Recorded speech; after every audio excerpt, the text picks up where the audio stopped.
ভারত থেকে বিদ্যুৎ কেনার ক্ষেত্রে এবার যুক্ত হচ্ছে নতুন একটি চার্জ। আন্তঃসীমান্ত বিদ্যুৎ বাণিজ্যের জন্য প্রতি ইউনিটে 0.005 ভারতীয় রুপি করে সেটেলমেন্টের নোডাল এজেন্সি চার্জ নিতে চায় ভারত। পরিমাণে ছোট হলেও বিপুল পরিমাণ বিদ্যুৎ আমদানির কারণে দীর্ঘমেয়াদ এর আর্থিক প্রভাব পড়তে পারে। এই চার্জ কার্যকরের জন্য ভারতের রাষ্ট্রীয় প্রতিষ্ঠান এনটিপিসি, বিদ্যুৎ ব্যাপার নিগম লিমিটেড এবং বাংলাদেশ বিদ্যুৎ উন্নয়ন বোর্ডের মধ্যে এসএনএ চুক্তি করার উদ্যোগ নেওয়া হয়েছে। চুক্তি সইয়ের বিষয়ে মতামত চেয়ে গত 18 আগস্ট অর্থ বিভাগে চিঠি পাঠিয়েছে বিদ্যুৎ বিভাগ। বিদ্যুৎ বিভাগের আশঙ্কা, চুক্তি সম্মত করতে দেরি হলে এনভিভিএন এর মাধ্যমে 1160 মেগাওয়াট বিদ্যুৎ আমদানির ক্ষেত্রে জটিলতা দেখা দিতে পারে। বিদ্যুৎ বিভাগের তথ্য অনুযায়ী ভারতের কেন্দ্রীয় বিদ্যুৎ নিয়ন্ত্রণ সংস্থা আন্তঃসীমান্ত বিদ্যুৎ বাণিজ্যের জন্য শুরুতে প্রতি ইউনিটে 0.01 ভারতীয় রুপি চার্জ নির্ধারণের প্রস্তাব দিয়েছিল। পরে পিডিবির আবেদনের পর তা অর্ধেক কমিয়ে 0.05 রুপি করা হয়।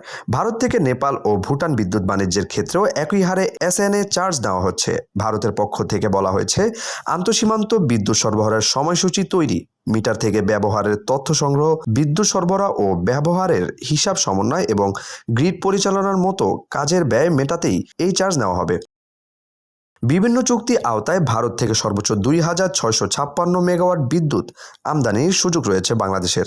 এর মধ্যে সরকারি পর্যায়ে এনভিভিএন এর মাধ্যমে এনটিপিসির কেন্দ্র থেকে 250 মেগাওয়াট, দামোদর ভ্যালি কর্পোরেশন থেকে 300 মেগাওয়াট এবং ত্রিপুরা স্টেট ইলেকট্রিসিটি কর্পোরেশন থেকে 160 মেগাওয়াট বিদ্যুৎ আমদানির ব্যবস্থা রয়েছে। এছাড়া পিটিসি ইন্ডিয়ার মাধ্যমে সেমকর্প এনার্জি ইন্ডিয়ার একটি কেন্দ্র থেকে 200 মেগাওয়াট এবং সেমকর্প থেকে সরাসরি আরও 250 মেগাওয়াট বিদ্যুৎ আমদানির চুক্তি রয়েছে। এসব উৎস মিলিয়ে 1160 মেগাওয়াট বিদ্যুতের জন্য এনভিভিএন এর ও পিডিবির মধ্যে এসএনএ চুক্তি করার উদ্যোগ নেওয়া হয়েছে। অন্যদিকে ভারতের আদানি পাওয়ারের ঝড়খণ্ডের গদ্দা কেন্দ্র থেকেও 1496 মেগাওয়াট বিদ্যুৎ আমদানির চুক্তি রয়েছে বাংলাদেশের। বিদ্যুৎ বিভাগের কর্মকর্তাদের ভাষ্য অনুযায়ী আদানির সঙ্গে বিদ্যুৎ ক্রয় চুক্তিতে এ ধরনের চার্জের বিষয়টি অন্তর্ভুক্ত রয়েছে। তাই এই বিদ্যুতের জন্য আলাদা এসএনএ চুক্তির প্রয়োজন হবে না। বছরে বিদ্যুৎ আমদানির ব্যয় 17,000 কোটি টাকার বেশি। ভারত থেকে বিদ্যুৎ আমদানির ব্যয় শুধু বিদ্যুতের মূল দামে সীমাবদ্ধ নয়, কোনো কোনো ক্ষেত্রে এর সঙ্গে যুক্ত হয় হুইলিং বা সঞ্চালন চার্জ। এবার নতুন করে যোগ হতে যাচ্ছে এসএনএ চার্জ। 2024-25 অর্থ বছরের হিসাবে আদানি পাওয়ার, এনভিভিএন, পিটিসি ইন্ডিয়া ও সেমকর্প এই চার উৎস থেকে বাংলাদেশে প্রায় 1641 কোটি ইউনিট বিদ্যুৎ আমদানি করেছে।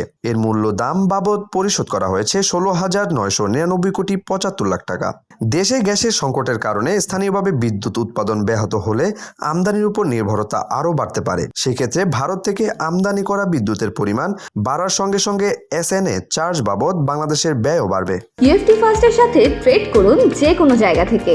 ক্যাম্পাসে ক্লাসের ফাঁকে, ঢাকার জ্যামে বসে কিংবা ঘরে বসে ট্রেডিং এখন হাতের মুঠোয়।